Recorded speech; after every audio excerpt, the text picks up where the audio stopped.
And here we are at week 2 of our series on Back to the Well, this wonderful book by Frances Taylor Gench. So just to review, like as we get started, some of the paradigm and the frameworks and how we've been thinking about our Bible study and our gathering here on our path of discipleship. So last week we talked a little bit about how the Bible rightly makes us think, that we shine the light of our study into the Bible and it shows us many ways to see things. And so we affirm that the Bible does not give us easy answers, although we really sometimes wish that it did. But instead, what it does is it invites us into prayerful reflection, intellectual study, and together with our mind and heart, we grow closer to God and strengthen in our spiritual lives. So we've talked about some framing ideas that were given by Frances Taylor Gench. She talks about the male-centered nature of the Bible and how we can find the women's stories in there and find the foremothers of our faith in there. She talks about how women are presented as nameless very often and often trivialized, marginalized, or even sexually demonized. And she gives a caution against anti-Jewish interpretations and applications of the biblical text. We have to be careful that we're not stereotyping Jews when we read these stories about our Jewish Jesus in his Jewish contexts. And that process of the birth of this new tradition, which became Christianity ultimately. So we're seeking our spiritual connection to the Bible. And sometimes we study the Bible with our minds, and I'm looking for my cursor here. There we go. We study with Bible commentaries. Sometimes we study with prayer and meditation and meditate on the stories that we hear. So we're applying our minds, but we're also attending to that, what the Spirit may whisper to our hearts. So these are just some framing concepts as we look for those foremothers of our faith, and the women are there. As Dr. Gench said, they're in the Bible. They may just be the tip of the iceberg that we see in the stories, but we're looking for that huge iceberg underwater, all the deeper parts of those women's stories and their example in our own ancestry, our faith ancestry. So we reclaim them. So for today's chapters, we're entering now into the exegesis of today's stories. Dr. Gench calls exegesis encountering the text. So as you're reading through the book, you get to a section encountering the text, where she goes through like with a fine-tooth comb and gives you context and subtext, where she analyzes those factors and notices and names parallel things that we see, references to other aspects that we might not have on the top of our mind, or things that are odd or unusual that might trigger a realization we should look deeper at this particular thing. So today I'm going to do what I like to call an illuminated reading, where we're going to go line by line and we're going to shine that light into the story line by line and look at some of the parallels and oddities, some of the text and subtext that we might find there. It's also illuminated because I'm bringing you a fair amount of art today. So I tried to find different pictures, how different people have pictured these stories. And I think that's another way we can illumine the text, by seeing how people represent. So this painting that we see here has both of our stories for today. On the left, you see the woman with a 12-year hemorrhage touching the robe of Jesus. That's part of our story. And on the right, you see Jairus's daughter being raised to new life by Jesus. So let us enter our illuminated reading. I'm reading from the New Revised Standard Version, and this is the header they give to it. Remember, whenever you see a header in a Bible, that's something that the translators and the interpreters have added, because the Greek does not have titles or headers to any of these stories. So we keep it in mind, it's an interpretation. When Jesus had crossed again in the boat to the other side, a great crowd gathered around him, and he was by the sea.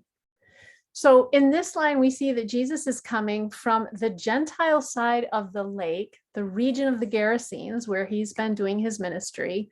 And he's now entering back into a more Jewish territory on the west side of the Sea of Galilee, back into the Jewish territory. And then one of the leaders of the synagogue, named Jairus, came in, and when he saw him, fell at his feet and begged him repeatedly, "My little daughter is at the point of death. Come and lay your hands on her so that she may be made well and live." So here we see that Jairus, this renowned synagogue leader of stature and respect in the community, does something very unexpected. He falls down at Jesus's feet. He sets aside his elevated role and he shows his vulnerability and his desperation to Jesus. So Jesus, went with him, Jairus, and a large crowd followed him and pressed in on him. I love this picture because it really gives the sense of people pressing in around Jesus. This is a drawing of the woman with a flow of blood. You see her on the ground reaching up to the fringes on Jesus's prayer shawl.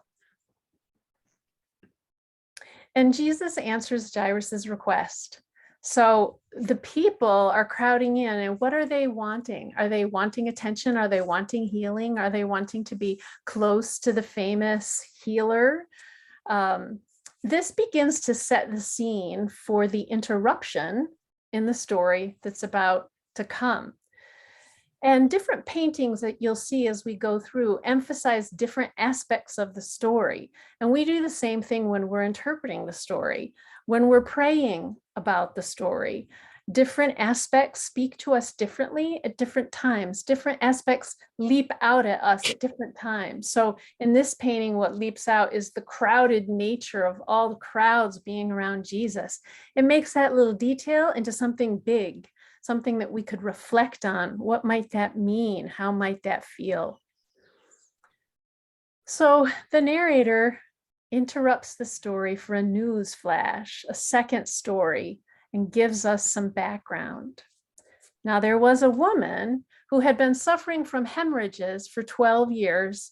She had endured much under many physicians and had spent all that she had, and she was no better, but rather worse. This is a mosaic, and it's interesting because it looks like it could be the woman with a flow of blood, but it could also be the Syrophoenician woman that we studied last week. In fact, it's probably the Syrophoenician woman because she's not touching his robe here. But I thought it was really interesting as I looked through many images of these stories, how similar that image actually was. The woman kneeling at the feet of Jesus, asking for something. So the narrator is giving us lots of background here that the woman had no money, but she had money at one point. She had moved from a social position into a position of poverty. The doctors had either made her worse or simply they didn't stop the process of her worsening illness. And that this had been going on for 12 years. And we can ask, what's the significance of the 12 years? Nothing is really random in a teaching story like this.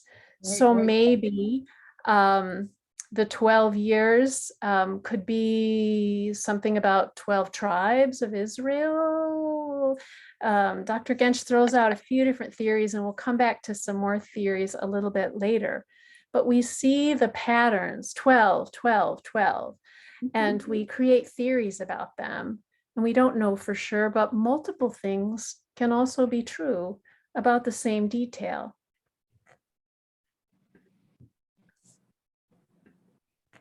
She had heard about Jesus and came up behind him in the crowd and touched his cloak. For she said, "If I but touch his clothes, I will be made well. So there's something really interesting here about how the woman approached Jesus. As a single woman in this crowded place, she broke the social norm of silence for women.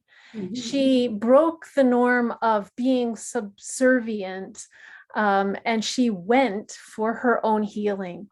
So Dr. Gench talks a fair amount about this kind of the force and the power of the woman going for her own healing here.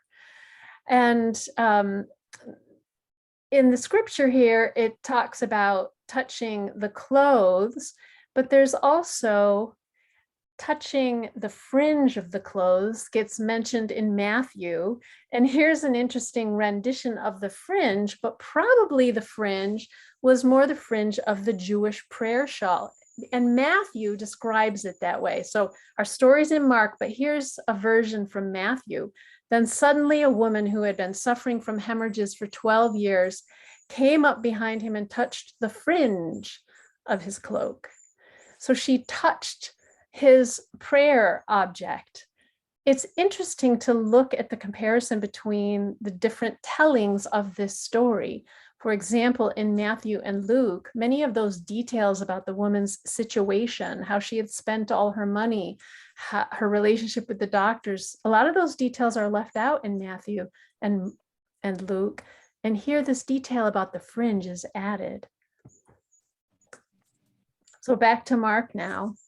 After she touched his cloak, immediately her hemorrhage stopped, and she felt in her body that she was healed of her disease. So she's healed immediately by her action. After she takes action, she's healed.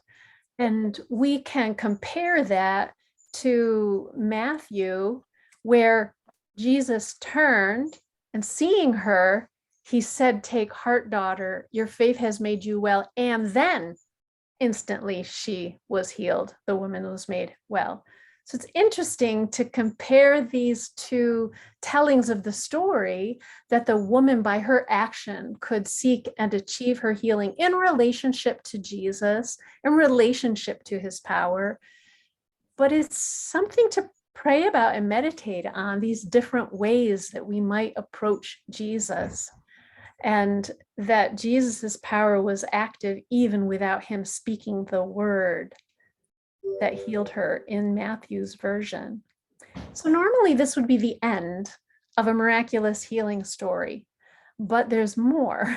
Jesus keeps going. In this painting, which is a French painting, I kind of love the glow around Jesus's head and this sense of the light flowing out of him.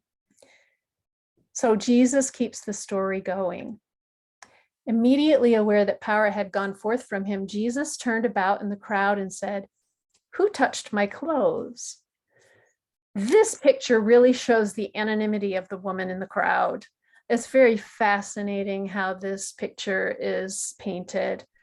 But Dr. Gench points out that Jesus seemed to know that it was a woman who touched him, which is interesting. And she knows this through the Greek grammar, that the participle here is feminine, a feminine participle. When he says who, he puts feminine grammar on it. So the power came from Jesus. Power had gone forth from him, not from his clothes. And Dr. Gench talks a little bit about how some interpreters have said that Jesus turned around to engage with the woman in order to correct her misunderstanding, that somehow he thought, the woman thought, that his clothes were magical. And if she would just touch the magical clothing, that she would be healed. But in fact, the story never says that. She says she touches his cloak, but she's not saying that it's not his power that she's engaging with. And so Jesus doesn't denigrate the woman. He doesn't say any words to teach her or to correct her. In fact, he affirms her. We don't get to the affirmation yet.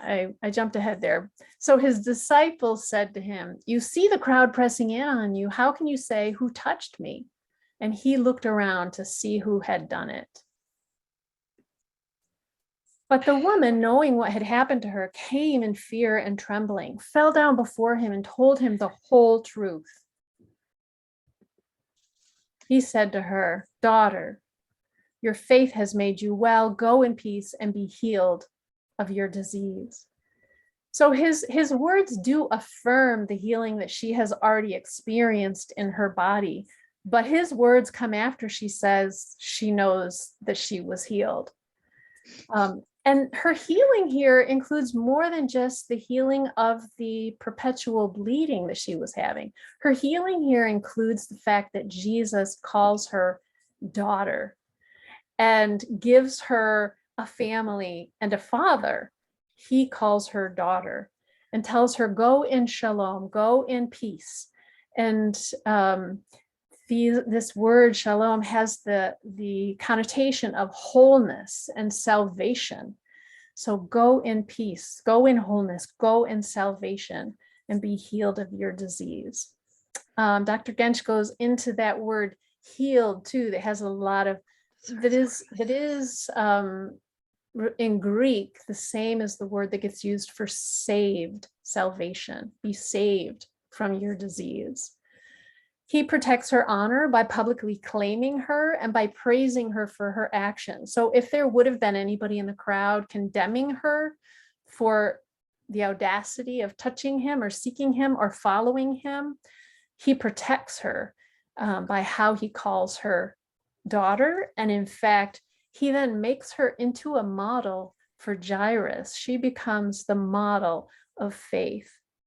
Another thing to shine light on in this section is her shift in her attitude. She has had this boldness. She has come, she has sought him, she has touched his cloak, and now she's in fear and trembling.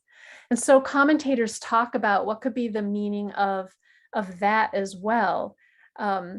Some people have suggested, some commentators have suggested that, oh, now she's a daughter and now she has a place in patriarchal society. So now she's reverting to her patriarchal role of being more quiet and subservient. But I really like the commentators. I resonate more and find it more compelling to be with the commentators who say that she has just been healed of a 12-year disease that no doctor could heal. It makes sense that she would feel God's presence, the power of God, and that as we have so much Bible testimony about encountering God and having the awe of God, the fear of God, that this would be the kind of transformative experience that she has had here. And Jesus doesn't allow her to stay silent as a woman. He calls her out and invites her to speak in this public place.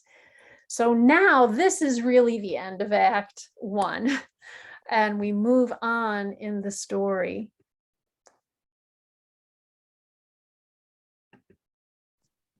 So while Jesus was still speaking to the woman, some people came from the leader's house to say to Jairus, "Your daughter is dead. Why trouble the teacher any further?" But overhearing what they said, Jesus said to the leader of the synagogue, "Do not fear, only believe." And here's where he kind of uses the woman's faith as a model or a word of encouragement for Jairus. A subtext here in the "why bother the teacher? She's dead. There's nothing a teacher can do about that." That's the subtext. He can't do anything about death. So Jesus is then bringing up the question of faith. I want to say a little word about her faith too, that her faith wasn't just belief. Her faith was something that called her to act. It wasn't just a thought she had. It wasn't just a prayer she said. It was an embodied prayer. It was an action that she took, a reaching out for contact, a relationship. That was her faith, a real embodied faith. So going on with the story, Jesus allowed no one to follow him except Peter, James, and John, the brother of James.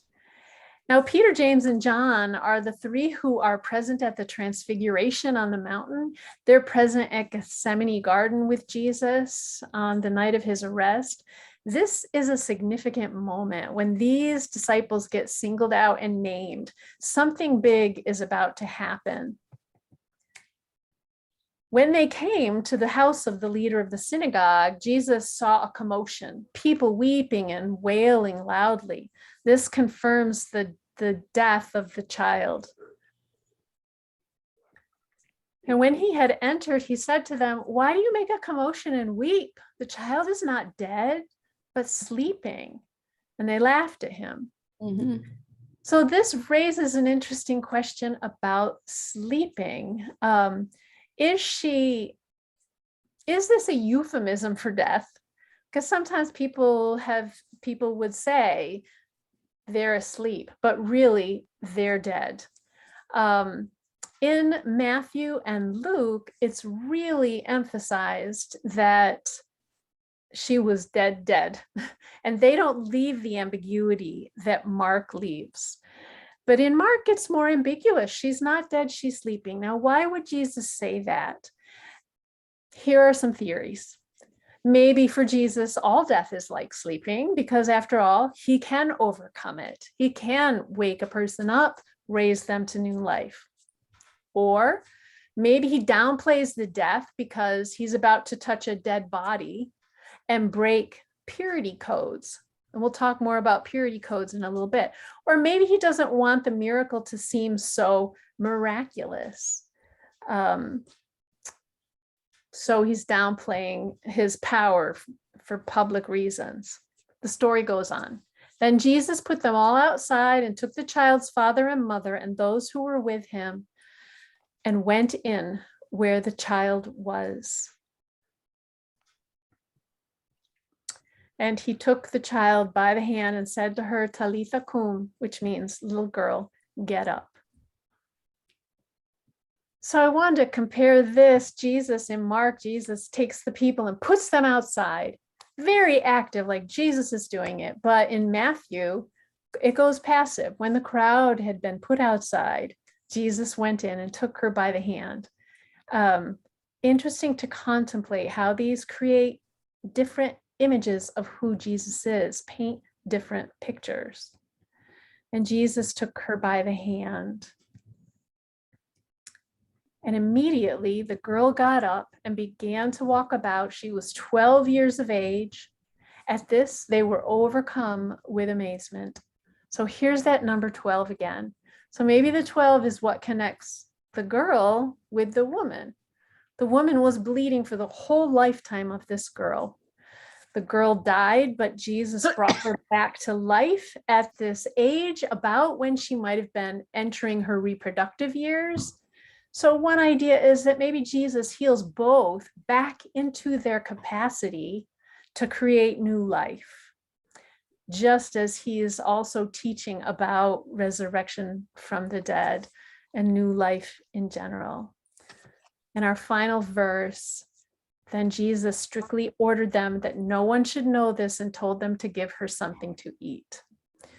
So Mark tends towards secrecy throughout Mark's gospel, telling people to keep the secret.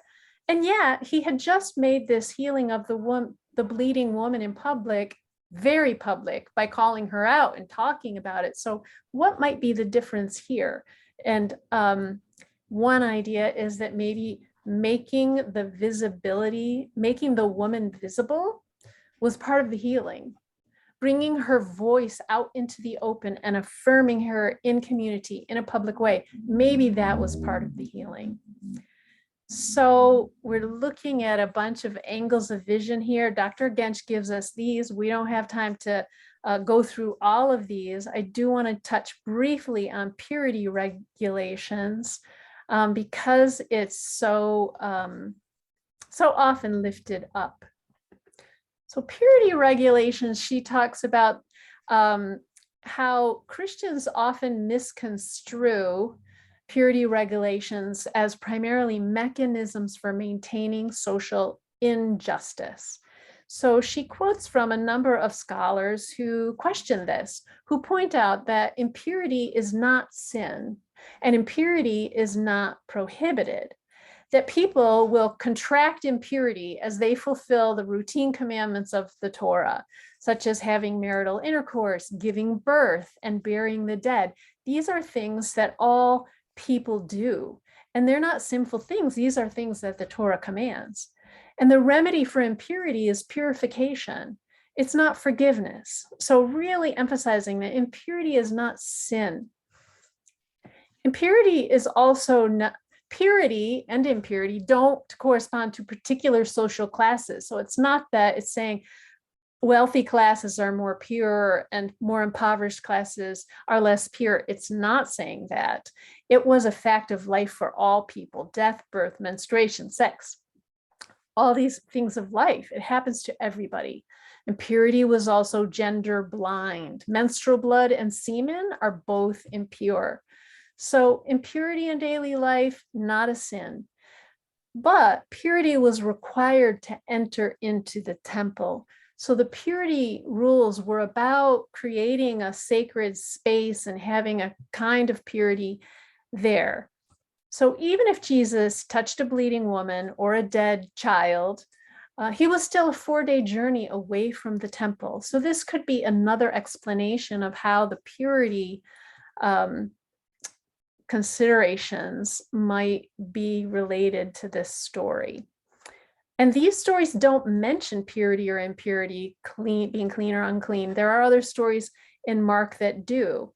And Amy Jill Levine, a Jewish scholar, writes that, there's nothing here in the purity codes that prevent this woman from participating in normal human social relations. She's not inhumanly restricted or ostracized. There's no prohibition against her touching people. Indeed, the concern in the law for her bedding and anything on which she sits can only mean that, in fact, her hands don't transmit impurity. So the consequence is not that she is banished, but she remains at home, and she's not isolated from her family. So just to give an example of another place in Mark where Jesus talks about clean and unclean, a leper comes and asks to be made clean, and Jesus makes him clean. So we know that it does get named in the scripture. So the thing that Dr. Amy Jill Levine wants us to focus on is what does happen in these stories. A woman is healed of her sickness. A girl is raised from the dead. And the point is that those who were sick and dead are now alive and healthy. Not that Jewish practices have been transgressed or overcome. So this is one of those places where we want to be careful that we don't project back into Judaism something that maligns Judaism and is not true about Judaism. So there is ambiguity about the role of purity regulations in Mark, and there are cumulative references to cultically impure things. The graveyard, a legion of unclean spirits, there's 2,000 pigs, a bleeding woman, a dead girl, and Jesus engages with all these things. So what is the role of purity regulations here? These are things that we can continue to contemplate, pray about, discuss. But again, we're cautioned against falsely characterizing Jewish life and tradition. So we're moving toward our conversational time now. And through Bible study, we look for spiritual insights, for inspiration, for guidance, for right action. We look for God's redeeming power of love. How does it happen in human lives? And the biblical stories can give us examples that can awaken something inside our spirits and give us new angles of vision, new ways of seeing things. We look for how we too can be healed and how we can be challenged, how we can be changed.